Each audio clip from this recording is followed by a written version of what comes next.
The power of orang dalam, banyak yang suka iri sama orang-orang yang katanya tuh punya power of orang dalam, punya privilege, punya kesempatan-kesempatan tuh yang ya sepertinya dipermudah, apa-apa gampang gitu dapetinnya. Tapi pertanyaannya sekarang adalah buat Anda nih, atau mungkin juga buat saya yang tidak punya power of orang dalam, sebenarnya kita bisa nggak sih dapetin, bisa nggak sih kita usahain sampai kita akhirnya punya the power of orang dalam atau punya privilege.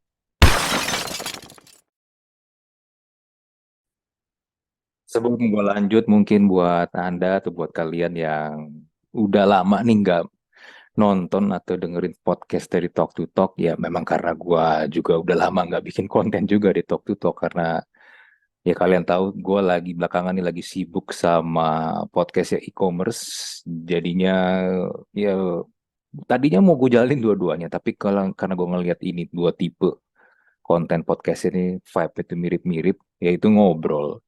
Akhirnya gue memutuskan untuk talk to talk ini gue vakum dulu lah ya. Gue istirahat dulu sambil gue pikirin gimana nanti caranya gue mau ngonten lagi dalam format yang mungkin sedikit berbeda, biar nggak tabrakan gitu soalnya.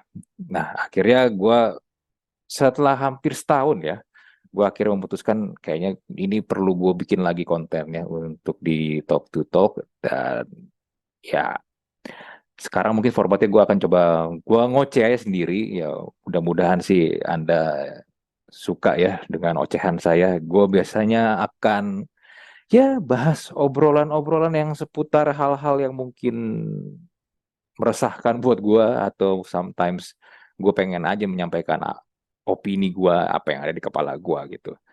So ya, seperti tadi di awal pembukaan di opening gue tadi sempat menyinggung tentang betapa banyak tuh teman-teman gue tuh menanyakan sebenarnya tuh the power of orang dalam itu sebenarnya bisa nggak sih didapatkan dari orang-orang tuh yang notabene tuh nggak punya privilege, bukan orang kaya atau mungkin juga bukan orang-orang yang terkenal, yang sebenarnya menurut gue dulu gue juga bilang nggak susah sih untuk mendapatkan itu ya, karena background keluarga gue pun juga bukan dari keluarga orang yang kaya-kaya banget, juga bukan orang terkenal gitu. Nah, tapi sekarang pertanyaannya adalah, apalagi di 4 tahun belakangan ini ya, dua tahun belakangan lebih tepatnya, orang bertanya-tanya sama gue kan sekarang ya, as we know, gue kan sekarang jadi podcaster ya, gue banyak ngundang juga orang-orang yang notabene sebenarnya mungkin buat sebagian orang itu unreachable, public figure. Kayak terakhir gue ngundang kayak Panji Pragiwaksono, ada terakhir kali CEO Bluebird per gue recording hari ini itu kan adalah orang-orang yang mungkin susah ya untuk dijangkau. Gimana caranya sih bisa kenal sama mereka, kok mereka mau datang ke podcast gue gitu, yang notabene sebenarnya gue orang yang biasa-biasa aja, bukan public figure, gue juga bukan artis, gue juga bukan orang kaya, gue bukan konglomerat. Ini ini sih sebenarnya berkaitan tadi dengan the power of orang dalam. Yes, gue bisa bilang gue sekarang punya the power of orang dalam. Gue punya privilege untuk mengundang orang-orang tersebut untuk datang ke tempat gue untuk ngobrol sama gue. Tapi pertanyaannya bagaimana caranya? Caranya itu gimana? Karena orang melihat gue kayak ngundang orang tuh gampang banget. Sebenarnya gue udah banyak banget, berapa kali gue juga ada kelas-kelas kayak podcast atau beberapa juga kelas untuk ngajarin personal branding segala macam. Ini sering banget gue sampaikan sih ke peserta ya. Dan mungkin ini juga istilah ini terdengar klise buat sebagian orang, tapi sebenarnya ini adalah hal yang perlu lu lakukan sebenarnya, yaitu melakukan networking. Networkingnya pada dasarnya kalau di bahasa Indonesia kan adalah ya kita berjejaring, kita membuat jaringan, kita memperluas jaringan kita yang tadinya nih teman-teman kita nih mungkin circle-nya adalah circle-circle orang, ya kalau mungkin lu gitu ya, yang sekarang ini tuh mungkin kantoran ya, teman-teman kantor lu misalnya jumlahnya lima, lima orang yang biasa sering lu hangout bareng. Tapi kan pertanyaan adalah begini, kalau misalnya lu dalam 10 tahun ke depan pertemanan lu hanya atau network lu hanya 5 orang ini aja, apakah 5 orang ini bisa membawa lu itu lebih lebar lagi, bisa mempertemukan lu dengan orang-orang yang di luar mereka.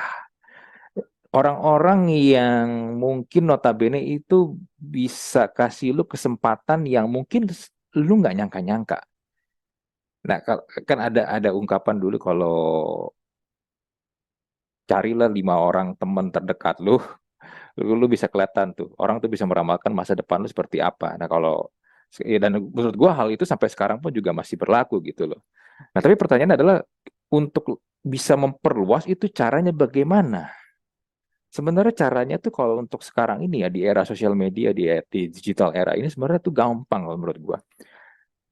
Bikinlah karya, lu bikin aja karya gitu loh. Lu bikin sesuatu, bikin konten, apalagi sekarang kan sosial media, ada Instagram, ada TikTok, apalagi TikTok begitu mudahnya orang untuk menjadi terkenal dengan sistem FYP mereka, siapapun tuh bisa mendapatkan reach, mendapatkan engagement yang begitu luar biasa banyak. Nah, tapi masalahnya adalah ketika lu ingin networking sama orang, tapi lu-nya itu belum punya sesuatu nih, lu-nya nih belum punya value yang mungkin lu bisa kasih lihat atau lu bisa perkenalkan ke banyak orang, ke orang banyak tentang lu tuh siapa, apa apa yang bisa lu deliver ke orang lain.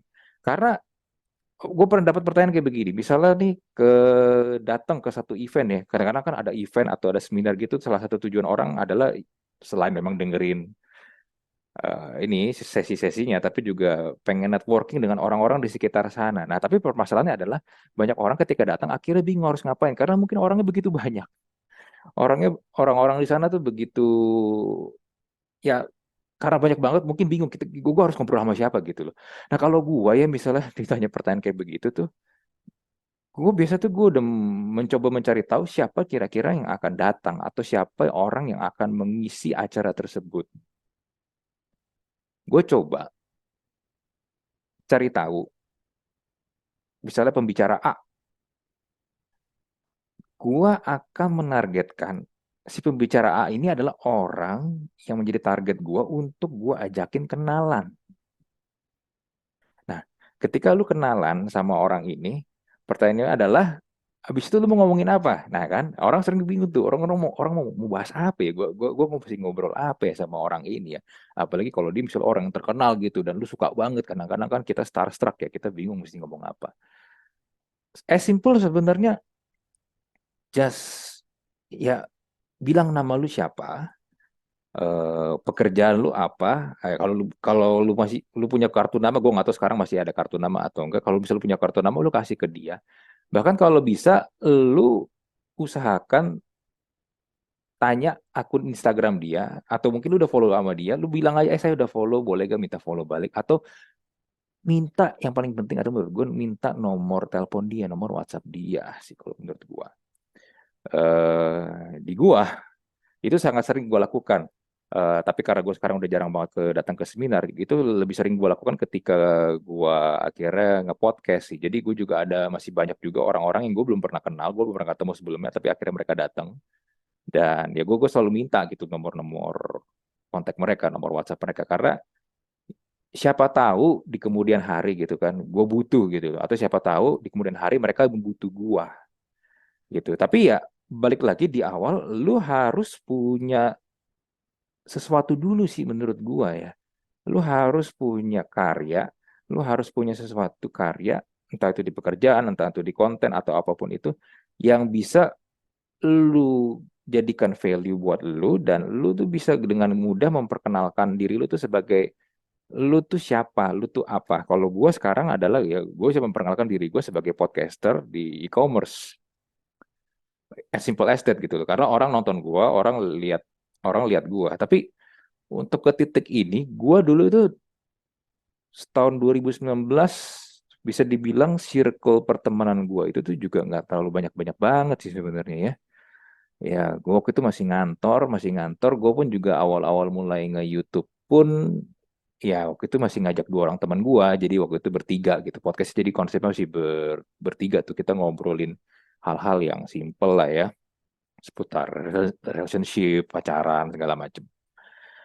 Nah, waktu itu pun juga circle pertemanan gua nggak bisa bilang banyak banget, tapi ya lumayan lah. Tapi ya gue punya juga beberapa teman dekat yang gue bisa hangout bareng sama mereka. Nah, tapi apakah circle pertemanan gua ini, circle network gua ini bisa membawa gua untuk ke step berikutnya, untuk ke step yang lebih besar, untuk opportunity yang lebih besar? Belum tentu juga gitu loh. Karena mungkin karena circle-nya itu deket banget, jadi ya orang-orang yang gue kenal, orang-orang yang teman-teman gue kenal ini juga, ya sama-sama juga akhirnya orang itu lagi, lu lagi, lu lagi gitu. Tapi sebenarnya kan tujuan networking ini adalah untuk memperluaskan supaya kita bisa mendapatkan peluang yang pengen kita dapetin yang nggak kita dapetin di circle yang sekarang nih. So waktu itu gue berpikir dia cobalah ngonten lah ya, karena gue juga dari dulu sebenarnya emang pengen punya acara talk show sendiri gitu, dan which is sekarang dalam bentuk podcast. Bertiga teman akhirnya satu demi satu mundur, dan gue tinggal sendiri akhirnya. Ketika gue tinggal sendiri, gue tadinya tuh pengen ngomong sendiri kayak gini gini, tapi gue waktu itu merasa kok kayaknya gue ngomong sendiri basi juga gitu ya, nggak nggak enak gitu. Akhirnya gue memutuskan kayaknya gue lebih suka ngobrol deh. Akhirnya ya udah gue mulai ngundang temen-temen gue, ya balik lagi ya ke circle pertemanan gue yang deket-deket dulu aja akhirnya. Tapi kan akhirnya lama habis ya, dan gue sebenarnya banyak hal yang pengen gue bahas, banyak hal yang gue pengen obrolin. Tapi banyak mereka juga yang nggak, bukan expertise di sana, atau juga nggak paham dengan topik-topiknya, akhirnya hingga gue nggak bisa nih ngundang mereka. Nah, lalu gimana caranya? Caranya ya mau nggak mau akhirnya gue harus mulai reach out nih orang-orang yang di luar circle gue. Jadi gue harus memperluas network gue. Nah, pertanyaannya adalah memperluas networknya waktu itu gimana? Apalagi waktu itu udah mulai COVID tuh, COVID awal-awal Maret 2020 tuh waktu itu tuh. Nah, itu kan susah kan ya, gue juga bingung harus bagaimana. Dan akhirnya ya karena udah kepepet juga ya, karena udah kepepet, akhirnya gue mulailah ngontek orang-orang yang notabene di luar circle gue gitu loh. Waktu itu beberapa nama yang gue nekat aja, kayak waktu itu ada Natali Ardianto, co-founder tiket.com. Halo bro, kalau lu dengerin, thank you banget waktu itu lu mengiyakan ajakan gue. Lalu juga ada Aderai. Kalau Aderai sih sebenarnya gue udah pernah kenal sebelumnya, beberapa kali ketemu di event di Under Armour. Lalu gue mulailah coba kontak-kontakin mereka. Gue eh, orang pertama yang di luar circle gue waktu itu adalah tadi yang gue bilang Natali Ardianto. Waktu itu gue DM dia di LinkedIn, nggak di LinkedIn, di Instagram. Di Instagram gue DM dia. Gue ketik, gue memperkenalkan diri gue selengkap-lengkap mungkin, dan tujuan gue mau ngapain, dan gue pengen ngundang lu nih ke podcast gue sebagai guest. Ya udah, gak lama dia balas tuh DM gue. Gue juga surprise ya, ternyata dia nge-reply DM gue, dan akhirnya dia setuju, dia oke. Dan akhirnya ya udah, kita janjian kapan recording, dan akhirnya kita ngobrol kalau nggak salah waktu itu sekitar hampir 2 jam. Jadi waktu itu gue hampir mesti pecah 2 episode karena begitu lama kita ngobrol. Dan tapi ternyata di situ gue menemukan ternyata karena gue membuat suatu karya, walaupun waktu itu karyanya, walaupun waktu itu talk to talk, atau waktu itu e-commerce malah belum ada ya, eh, belum sebesar sekarang, belum belum punya nama kayak sekarang gitu, gue belum di titik sekarang. Ternyata tuh orang suka gitu loh. Orang biarpun ngelihat kita masih kecil, ternyata orang ngelihat, oh orang ini mengerjakan sesuatu nih, orang ini ternyata memang ada something. Dan akhirnya mereka oke gitu, mereka bersedia untuk mengiyakan tawaran gua, ajakan gua. Dan dari situ gua akhirnya mulai memperluas, gue mulai kontak-kontakin yang notabene orang-orang secara cold call ya, orang-orang yang di luar circle gua, ya nggak semuanya berhasil, tapi ya yang mau ternyata juga lumayan banyak gitu loh. Nah akhirnya mulai kekumpul, kekumpul, kekumpul. Akhirnya karena gue udah ngundang mereka, gue pernah konten bareng mereka, dan mereka nyaman, dan mereka suka sama gue. ada strategi berikutnya. Strategi berikutnya adalah gua minta tolong sama orang-orang yang pernah gue undang ini. Bro, gua pengen ngundang si B dong. Lu bisa nggak minta tolong? Gue bisa nggak minta tolong lu buat bridging gua nih. Gue pengen ngundang mereka. Oh, bisa. Ntar ya, gua kabarin. Dengan catatan ya, tadi gue bilang gue ngomong bridging. Bridging itu artinya gue nggak minta supaya teman gue atau orang yang gue kenal ini nih untuk yang ngundangin dan ngatur jadwal. Enggak, gue cuma minta tolong supaya lu perkenalkan diri gue ke orang yang mau gue undang ini. Kasih tahu gue siapa, tujuan gue siapa, nanti baru lu kasih gue nomor kontaknya dia, nomor WhatsAppnya dia. Biar gue yang kontak, biar gue sekali lagi memperkenalkan diri, biar gue yang ngundang, biar gue yang akhirnya nanti setup jadwal. Dan itu gue lakukan dari 2020 sampai 2000 sampai sekarang malah sebenarnya. Sampai sekarang itu gue lakukan dan akhirnya gue jadi punya kesempatan. Gue jadi punya opportunity.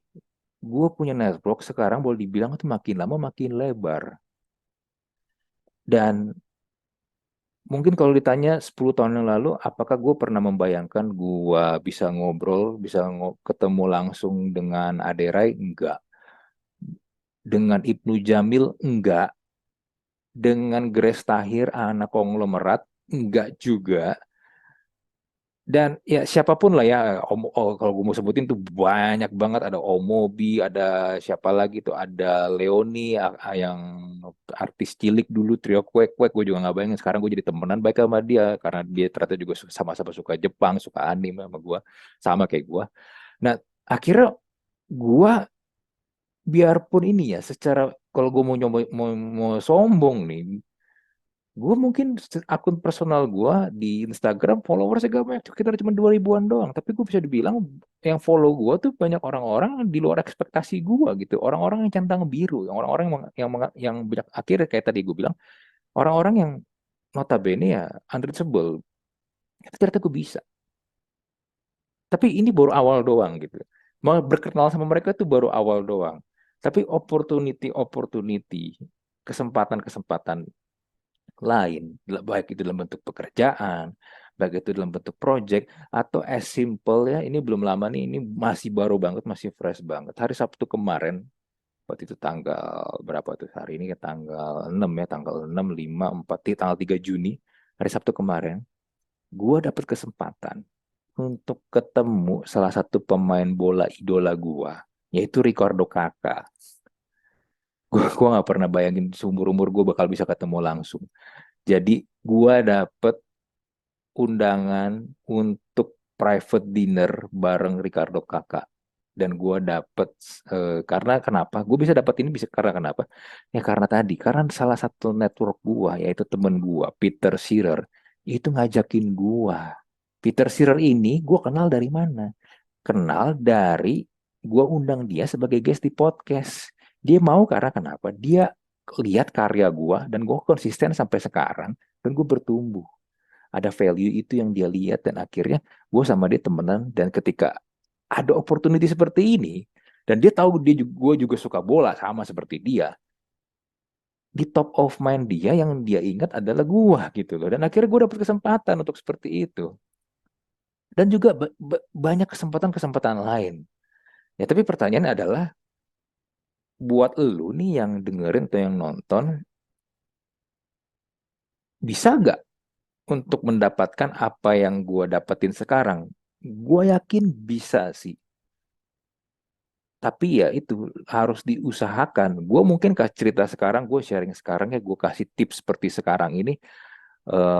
Mungkin ini ya, gue nggak menjamin 100% berhasil di lu. Cara gue ini, cerita gue ini, pengalaman gue ini untuk mendapatkan the power of orang dalam, mendapatkan privilege seperti ini. Ya tapi kalau kalian nggak pernah coba, kalian nggak pernah tahu. Tapi pada intinya adalah, kalau bisa gue summarize ya, kalau bisa gue summarize dari ocehan gue dari tadi nih, ya pada intinya satu adalah lu bikinlah karya. biarlah karya lu ini yang akhirnya menjadi identity lu. Akhirnya lu membangun personal branding lu bersamaan dengan karya lu ini. Jadi pada intinya adalah selain lu kenal sama siapa, networking itu, the power of orang dalam itu, selain lu kenal sama siapa, orang kenal lu sebagai siapa. Kalau lu kenal sama si A, tapi si A ini ternyata nggak kenal-kenal banget sama lu dan nggak tahu lu tuh apa, lu tuh siapa, ya percuma juga sebenarnya gitu loh. Nah, tapi ketika lu tahu, lu kenal sama si A dan si A juga kenal sama lu dan si A kenal lu sebagai siapa, percayalah banyak hal, banyak kesempatan itu akan jauh lebih dipermudah. Contohnya gue lah. Ya gue sampai sekarang gue juga nggak bilang gue public figure, gue bukan artis, gue juga bukan orang terkenal, tapi gue bersyukur banyak kesempatan-kesempatan yang dulu gue nggak bisa dapetin, akhirnya gue bisa dapetin sekarang. Dan itu gue dapetin dengan cara gue berkarya. Gue jadi podcaster. Konten podcast gue ini yang akhirnya membuat gue dikenal sama banyak orang gitu. Nah, pertanyaannya sekarang adalah buat lu nih yang dengerin, lu pengen dikenal sebagai siapa? Karya lu maunya apa nih? Apa karya yang mau lu bikin? Dan seberapa mau lu mendapatkan kesempatan-kesempatan yang lebih besar daripada kehidupan lu sekarang? Caranya, once again, networking. Perluas jaringan pertemanan lu. Oke, see you next episode. Kalau gua ini ya mood karena gue juga nggak tahu ini gue masih lagi iseng aja coba, tapi ya kalau misalnya ternyata kalian suka, lu orang suka, ya udah gue akan mencoba mulai membuat konten lagi, tapi ya gue coba ngoceh-ngoceh aja lah ya, ya semoga kalian suka. Oke, see you, bye, next.